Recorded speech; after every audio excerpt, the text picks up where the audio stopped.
I really don't want to do this video, but I don't think I can recommend the MicroFreak anymore. This synth does sound pretty good, albeit a little bit dry or just a little bit digital, but it does sound great paired with a reverb or a chorus or a tube preamp.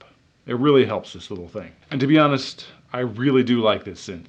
And I recently used this on a track called The Passage of Time on my band Analog Dreaming, which is live, if you're watching today, April 18th, 2023. Alright, let's rewind a little bit. About 5 months ago, my MicroFreak froze up. I couldn't select a patch and no sound would come out of either the output or even the headphone jack. It would turn on, but it was in this sort of stuck state. So I tried to update the firmware. It would start and then it would get stuck at 20%. Eventually it would fail out telling me it failed the burn process and I needed to restart. I scoured the web looking for possible fixes. I tried what remedies I found and none of them worked. Many of the suggestions were actually to use Windows, but I mainly use Mac. I do have another laptop, it's the Framework laptop, and all of the ports are Thunderbolt, and Arturia says to use actually USB 2.0, so it didn't really work out. One thing I did find while trying to find answers to my problem was that a lot of other people just had problems with their MicroFreak too, so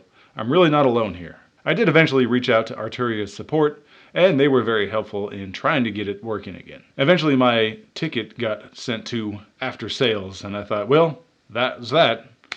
I did buy it used, so I figured that was it. But to my surprise, I did get a tracking number and then free shipping, so I sent it in, and they sent it back and it was in working order. So I was pretty happy that I got my MicroFreak back and it was working. But here we are, the same issue again. I was about to record my last video and I wanted to use the MicroFreak with the Empress reverb. So I turned it on and I couldn't select a patch. It was stuck yet again. I restarted it, I tried to plug it in somewhere else, I tried powering it over USB, nothing worked. So I figured I'd try just to resend the patches back on to the MicroFreak and see if that would fix it. Still did. I still couldn't select a patch. It just had the patch that it was last on and nothing would happen. No sound, no nothing. So last ditch effort, I thought I would try to re-upload the firmware. Now I am back exactly where I was before. Turns on, screen goes blank, and then nothing. No sound, just nothing. Arturia's MIDI control center does see it, but it doesn't think it's connected, and it doesn't recognize the firmware, and I could try to upload the firmware again, but nothing.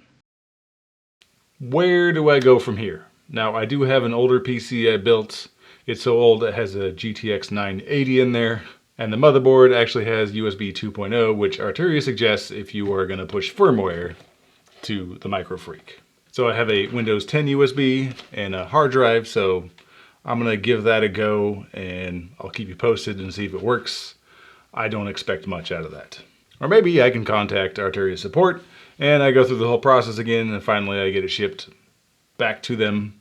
They fix it and I get it back and eventually I get back to the state again anyways. So retail for this synth is $405 US. So for that price, I don't think we should be seeing this many issues with it. Bottom line is that although I love this little synth, there's just too many problems that can arise. So I just can't recommend it. And even if I ever got this thing working again, I could not rely on playing it live. It just would probably freeze up right in the middle of a show. I was seriously considering getting the Polybrute at some point in the future. I don't know now. Maybe I'll look at what Korg has at that price range, or maybe I'll spring for a Moog. I don't know. But if you've seen this issue and you got your MicroFreak working again, I'd appreciate any tips that maybe I didn't see anywhere that would get this working again, because I wouldn't mind using it for studio work. So anyways, thanks for watching, and I'll see you in the next one.